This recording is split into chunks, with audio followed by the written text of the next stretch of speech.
You ever get that feeling, like maybe the game's rigged? Hmm. Well, today we're digging into something like that in the digital world. A huge accusation that Google's been running, an illegal monopoly in online ads. Yeah, and this isn't just chatter. There was a specific ruling. A U.S. district judge back on a crisp April morning, apparently, basically said exactly that. Exactly. So for this deep dive, we're using bits from that actual court ruling.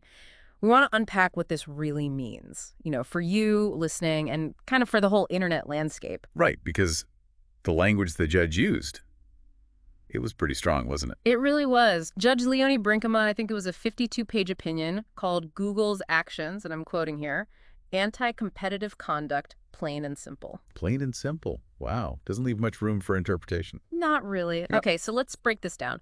What did Google actually do? What's the core of this monopoly claim? Well, it's kind of fascinating how it's structured. Think about how online ads work. Websites have space, Mhm. right?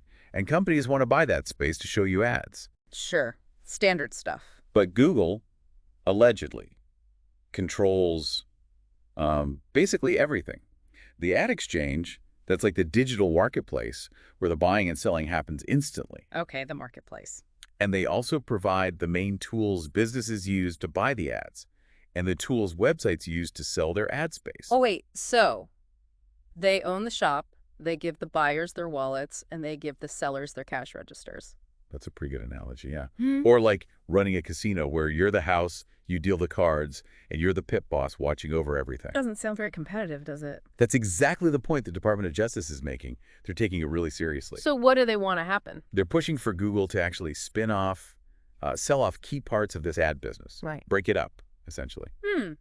Does that remind you of anything? Like, haven't we seen this kind of thing before? Absolutely. It echoes, the big antitrust case against Microsoft back in the 90s. Hmm. That was about them bundling their Internet Explorer browser with Windows. Right, squeezing out Netscape. Okay, so big tech drama. But maybe you're listening and thinking, how does this actually affect me? Well, it affects what you see online constantly. Think about scrolling Instagram, Oh, yeah. and suddenly there's an ad for those shoes you just looked at. Or you're watching YouTube. Bombarded with ads sometimes? Exactly. Tailored ads. That's often Google's ad network behind the scenes. It's this huge, almost invisible engine running a lot of the internet economy. So when I search for, say, Air Jordans, and Hmm. then Nike ads follow me around, that's connected to that. Very likely, yes. These systems all talk to each other. And the issue is, if Google controls the tools and the marketplace, the allegation is they can subtly favor their own system, making it harder for others to compete effectively. It's about how those ads get served to you. Gotcha. So not just what ad, but the whole behind-the-scenes auction process? Precisely. And Google's reaction, I assume they're not just rolling over. No, definitely not. They disagree strongly with the ruling. They've said they plan to, quote, defend ourselves at trial. So this legal fight, it's definitely not over yet. Right. A long road ahead there. But this case, it raises bigger questions, doesn't it?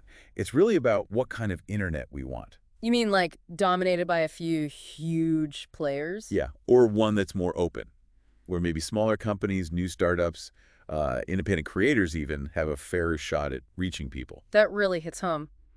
If one company controls the main advertising highway, it's tough for anyone else to get noticed.